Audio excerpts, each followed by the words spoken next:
On Sunday, December 21st, 2025, from 7 to 9 p.m., myself and a collective of Christian artists based in Denton, Texas, are hosting an event called Ordinary Winter Solstice. It'll be an evening to observe the longest night in the Northern Hemisphere.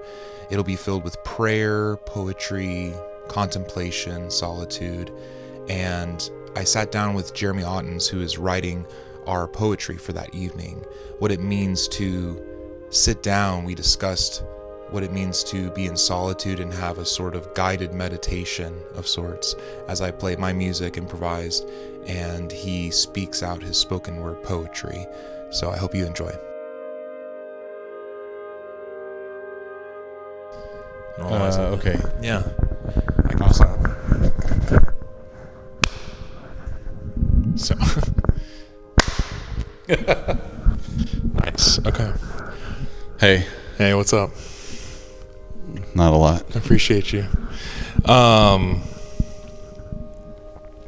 So we are in the midst of preparing for this concert, Ordinary Winter Solstice, for December 21st.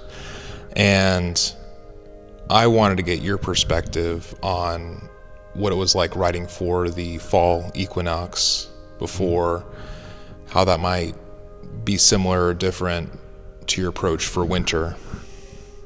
Yeah. I think for me, I like boundaries. When it comes to writing, I think it's real. Anytime you're creating anything, but especially I think words, it's like you can literally say anything. Yeah. And that's actually kind of the problem, is that everyone's saying everything. And so whenever I'm writing for, a poem, or like in this case, we kind of designed it to be a liturgy of sorts, or a guided meditation or prayer. I didn't want to waste words. You know what I mean? I wanted to be really specific. And so the experience in writing it, I think the first thing I wanted to do was I wanted to identify what it is exactly that we're trying to say. And I don't like to say too much either. That's the other part, is it's like if you say too much, you box things in. And whenever you're trying to keep things open for lots of different types of people, or, people just of different backgrounds to engage with, then you want to be really careful not to say too much, or to read your story into it too much. But also you want it to be personal enough that it's actually has enough human connection that people can identify with. So for me, I think deciding what the boundaries were, and so we talked about, there was a couple of themes that we worked with, which was basically the equinox is when a night is essentially overtaking the day. And so, light, dark, day, night, there's lots of different motifs that you could kind of run with there. The other thing is it's during fall, and during fall, the leaves fall. And so I was like, I think falling leaves, that kind of ambient noise is very calming. And I think about like the way your music and the way you compose, it's like very intentional, but it's also, there's a level to which you can kind of get lost in it, kind of similar to like getting lost in the woods and the leaves and things like that. And so anyway, it's kind of cool because you have like the shift of now the night is longer, and then also this idea of falling leaves. And for me, I kind of looked up falling leaves and saw it as like, and thinking of like seasons and the changing of the seasons, which fall often reminds us of. My thought was really working with the concept of time, and how, as a parent watching two little ones grow up, I'm always ever present or ever aware of just how fast time is like totally slipping through my fingers. And anyways, so I think those were some of the themes that I wanted to work with. And then after that, it was I really wanted to start with something that was immersive. Yeah. And poetry, in the spoken word realm of things, and storytelling, those are kind of the two ways that you can immerse. And wanting to keep it a little bit more short, free form, less boxed in, poetry is obviously, I feel like, a better way to do that. And so I wanted to kind of write something that would help people to kind of lose track of time. And in losing track of time, being more present in the moment that they're in. So those are some of the themes that I think I was really contemplating, and some of the things that I feel like maybe God is teaching me as a parent, and just as I mature and get older and make mistakes and try and fix them, that kind of thing. For sure. And how do you think that might be, it's different from, what are your focuses on winter time, I guess, longest day overtaking the night, but. And so there's a similar theme, but like now the night's, it's the longest night of the year. And it's hard for me not to think of like, when people talk about the long night of the soul, you know what I mean? And I also think, what does cold do? Cold slows things down, right? Like, in science class, you think about the molecules go buzzing around because they're heating up. And it really does feel like when things get colder, things get quieter. And especially like if there's fresh snow on the ground or something that we don't get to really see much of, but the idea of things being quiet. So it kind of goes more into that conversation you and I had about like, what is this whole thing about, which is solitude with some seasoning, right? So I haven't finished everything, but like what I want to write on this go is that it's contemplating solitude, contemplating how interesting it is that like when things are cold, it's something that popped into my mind earlier I kind of want to play with, which is it's sometimes only in the cold that you can actually see see the warmth, see breath, like you can see your breath. And I think of breath, wind, spirit, like it's in these hard times, the cold, long night of the soul, that you can really start to identify, at least in my life, is always when I was crying that I felt nearest to the Lord. And so I think maybe something in that. I don't know. Well, I mean, when I think about crying, it's just another form of expression that it's just as natural as sweating. When you need to cool off, what does your body do? It kind of literally cries, off your body. And it's an honesty moment where you're connecting to God, and you're kind of tearing down those lies maybe you're telling yourself or you've been told, and you can finally be honest with him and be with him and intimately connected in a way that you're not normally. And then I'm thinking about the setting. I told our church that this is a sort of sandbox experiment overall. Like I'm very open to trying this as, different new experimental things.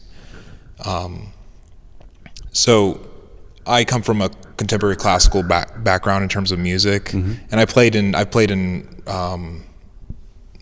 Christian metal bands, and been an admirer of like rock and all your contemporary, like very pop music, but it feels very out of touch in a way. Like I am incorporating like my roots in this. So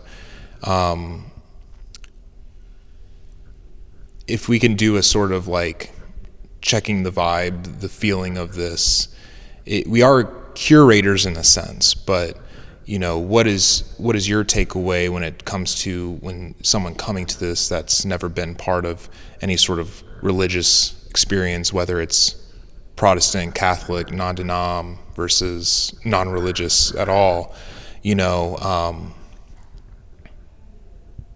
I guess the question is like, what's the vibe for you? What's the feeling that you get from this when you enter in a space where it's kind of a forced paying attention, reverence maybe, but Yeah. then also like an openness and silence. You have to wrestle with all these different conflicting emotions.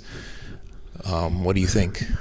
Well, here's the thing. Like, I don't want to come off as well, I'm not going to worry how I'm going to come off. My thought is that like there's honesty. If you bring your honest self and you put your music out there, I don't care how much you want it to be holy or like some kind of form of praise or worship or whatever. The thing is that like it's still human. It's still something that anyone can experience and connect to, right? So you and I, we may be doing this from the Christian perspective of like, I mean, everything we do, right? It's like that everything we do, it's to understand the truth, right? And that truth, we found that truth, and we want to tell about it. We want to explore it. We want to, I don't know. Yeah. So I guess when you say like people of different backgrounds, what to expect, first thing to expect is, well, expect music. Like, yeah. And it's actually really easy and approachable to listen to music. And I think that even if you're not specifically into, modern classical or whatever, I think anyone can appreciate music and at least appreciate the beauty in that. And so, and it's not offensive. It's not like heavy, hardcore, metal. But it is like sort of put you to sleep, kind of on the edge of I'm not offended at all. I'm kind of honored and flattered that this would put you to peace and put you in a space that your body can relax to be at ease and fall asleep, and especially in a public place, Sure. Yeah. And so I get sort of in my head in that way of like, but I was just curious about your interpretation of it. Like when we did the fall equinox, You're right. I want to be mindful of different people's experiences going into it. No, like it's beautiful music. Like I think you'd be hard pressed to find anyone who dislikes it. Right. You know what I mean? Like there's nothing offensive in any regard. It's beautiful. It is peaceful. It is the music of meditation. It's the music I want to meditate to. Right. And so, it's a perfect fit. It's hand in glove for like me to come in and to provide a little bit more of a guided experience through the music. Right.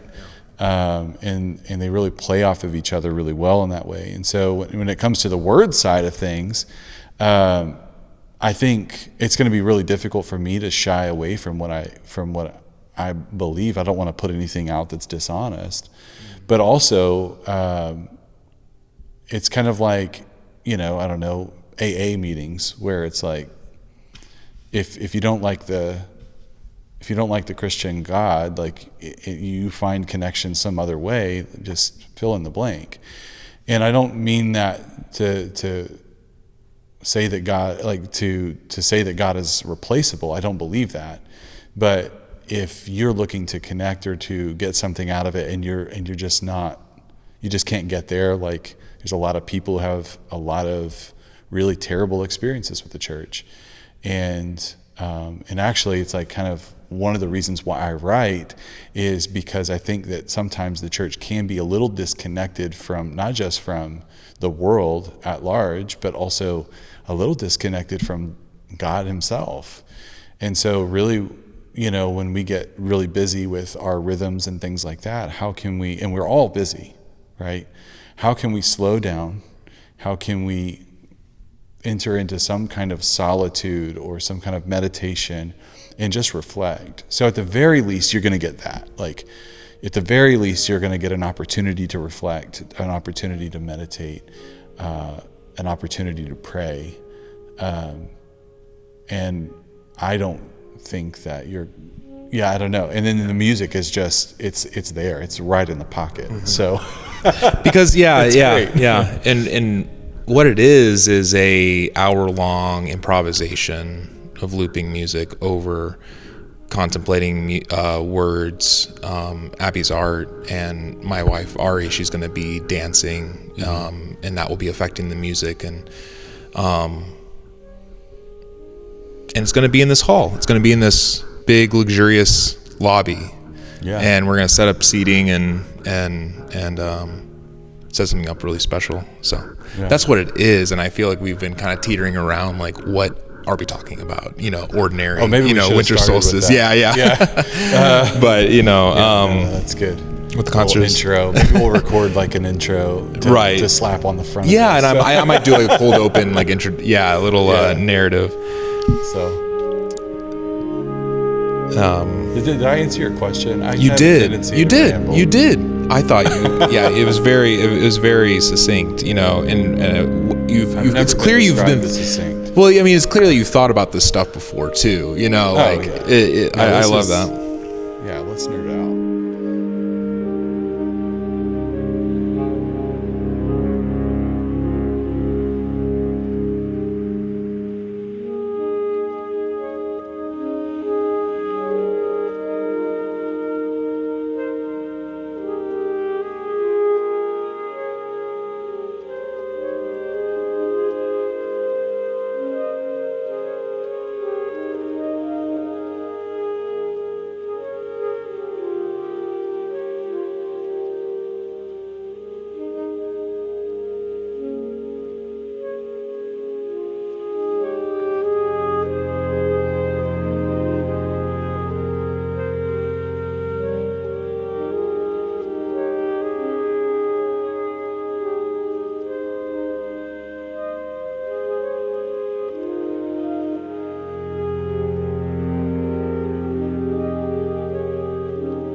So you just asked me.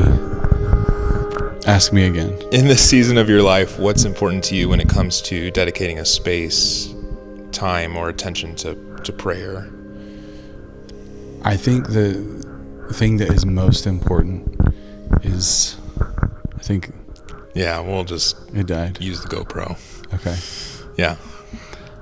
I think the thing that's most important is that people actually feel close to God.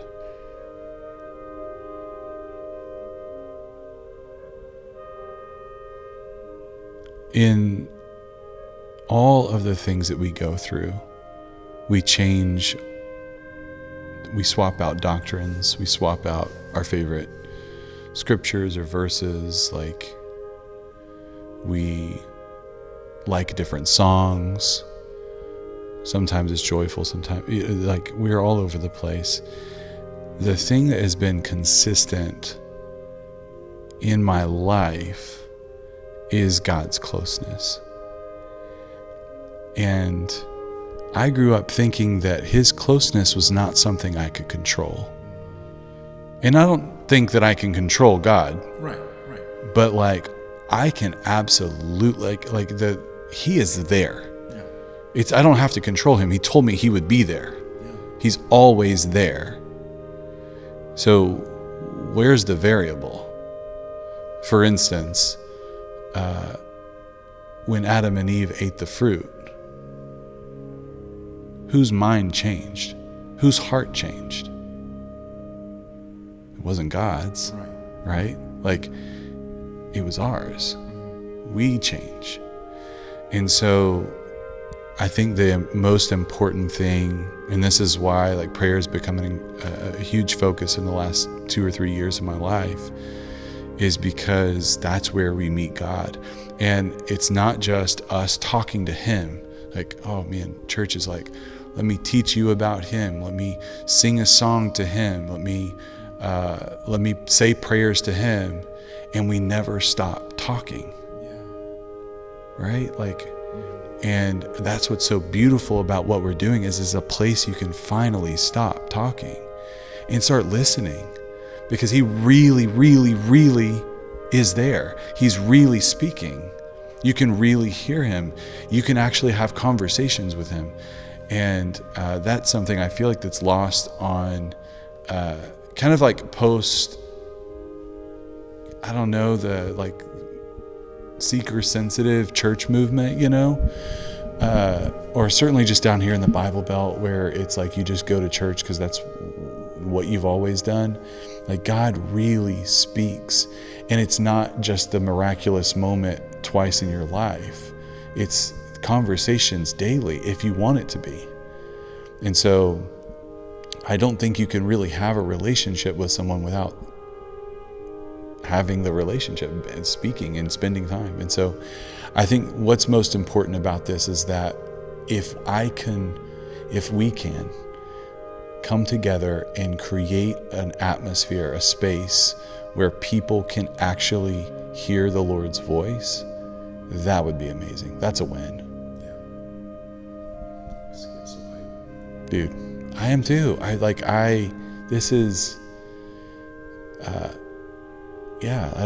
think it's just really important. And I think that it's oftentimes we just don't stop talking like this. I'm still rambling. I probably could have stopped already. You already know what I'm saying. I'm so pumped on it. You know what I mean? Like, it's like, but we don't talk about it too. I think that's what's important. Like, it's important that you do ramble about it, because it's like this, it's the thing that will kill us, but we don't talk about it. And that we start, but it's ironic because it's paradoxical. You know, the thing that we need to do is to stop, doing the thing that we need to do. But moment of silence. Let me look at my other questions. Let's see. So let's imagine that we're here in the lobby, okay, playing music. We have our pamphlets, we have our booklets, we have the illustrations in front of us, we have the words. In a subtle way, what would you want to tell people to pay attention to? What would you want to, how would you guide them beyond your poetry? How would you guide them, in that moment? I think knowing what to expect and like how to come in, it's going to be maybe strange, because there's not like the first time I came in, the first one you did that I wasn't a part of, I came in, I didn't know what to do. So I think maybe just letting you know, like, hey, you're going to come in, there are going to be seats. What's expected of you? Honestly, nothing. Like, this is the place you get to come, and there's no expectation. However, if you do come, what I said in the fall liturgy, you're here for a purpose. So be here. And so if you're going to take notice of something, I would say, like, I wouldn't say don't take notice of the words, don't take notice of the music, but just like on all art, it's a way for you to kind of look in the mirror a little bit. So, I'd say sit down and take a look in the mirror and be okay with it. Like, be okay. And I'll just say this, don't should on yourself. I say that all the time. I have a close friend who told me, he's like, stop shooting on yourself. And what I mean by that is that we just come with such high expectations for ourselves. So if I can just tell you, like, just come in and let yourself be for a minute. Just be. And clear your mind if it's possible. And then see what you notice. But don't come in thinking that you need to take something away. I feel like that'll probably harm the time more than help it. And back to the sandbox analogy, digging your hands in the sand, letting the sand fall through your hands. You're holding sand, but some of it is falling through. And I think that's kind of a good analogy for ordinary in general is open-handedness, that like you're coming. Yeah. And then additionally, you're free to leave. You don't have to stay for the whole shindig. We're not offended at all. Like, come and go as you please. If you want to go grab a bite and bring it in, and like it's funny because like people don't like, that's how you do art galleries, right? Right. But you don't anticipate like, oh no, this is a concert. It's a 2-hour concert. I must be here for the whole thing.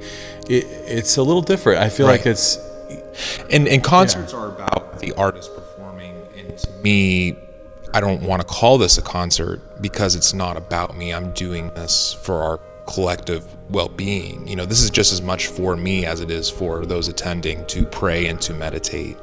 I just happen to be holding a saxophone in my hands while I'm doing it, Right. So, well, and then there, and it's organic, it's alive. You know what I mean? Yeah. It's not a recording. And so, and like you said, like it might even change based on, the movement that you see Ari doing. You know what I mean? It's a kind of an alive thing. So,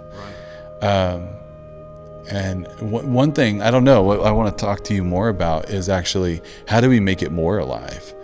It's supposed to be for solitude, so I don't mean to make it more exciting, but how do we make it more alive? And I think that that's a concept that we could explore the more that we do this, which is, how does it become more alive? I think adding the dancing is a really great way to do that. Yeah. So I was thinking people reading, or sharing their thoughts, on a live mic. That's what you brought up. I know. I go back and forth on that because it is about solitude, but I think also having an opportunity to connect with people. You don't do something in a public space not to connect, right? Right. So it's kind of finding the balance of how do we curate that atmosphere, but then also give a release to the and then people. Maybe 30 minutes on, 15 off, 30 minutes on, 15 minutes off. So we're kind of inhaling and exhaling as we go. So that while that was off periods, we are interacting, we are talking, we're sharing, and then we go back in and on that note, like if you're out there and you're thinking this is really cool and I kind of want to be a part of this in some way, maybe you should be. You know what I mean? Like, especially if you're in the 76201, Right. Yeah, absolutely. Like maybe, that's the other cool part is that it's a sandbox. And so there's no formula yet, Right. And hopefully there never will be. I mean, there is kind of a formula, but there is. You got to have structure. You can't just be like, do whatever you want. No one, you're like, I'll go out, I'll leave. That's what I'll do. Right. Well, you've never been to a free improvised. No, you probably have. Yeah. I don't know. Yeah. I'm not very cultured these days. No, stop it. Neither am I. Okay. I watch Paw Patrol every night. So anyway, there's a lot to it. I think we're winding down, but December 21st, 2025. Here on 102 Maple at the C3 building in this lobby. 2 doors, come and go as you please, 7 to 9. And any final thoughts? I'll say this. No, not really. But I've said everything I need to say. I feel like we have. What I would say is, yes, 102 Maple. December 21st, 7 o'clock to 9 o'clock. Come and go. It's on a Sunday. And it's a place and a time where you can experience beautiful music. I would say beautiful poetry or some guided meditation, as well as beautiful movement. And just 3, 4, maybe more people trying to curate a space for others to slow down and to reflect and take in some meaning in all of the hustle and bustle of the holidays. For sure. On the longest night of the year on planet Earth. In the Northern Hemisphere. So, yeah. Love it. We'll see you guys there.